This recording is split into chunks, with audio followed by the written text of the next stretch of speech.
திரு விஜய் அவர்கள் மே 10ஆம் தேதி தமிழ்நாடு முதலமைச்சரா பொறுப்பேற்கிறாரு. கிட்டத்தட்ட ஒரு மாசம் கடந்து போயிடுச்சு.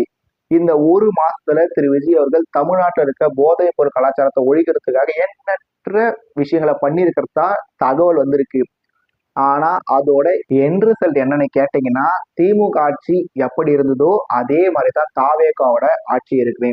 உதாரணத்துக்கு ஏப்ரல் 10ல இருந்து மே 10 வரைக்கும் ஒரு டேட்டா, மே 10ல இருந்து ஜூன் 10 வரைக்கும் ஒரு டேட்டா. என்ன டேட்டானா, அந்த ஏப்ரல் டு மேல டாஸ்மாகோட வருமானம் எவ்வளவு, மே 10ல இருந்து ஜூன் 10 வரைக்கும் டாஸ்மாகோட வருமானம் எவ்வளவு.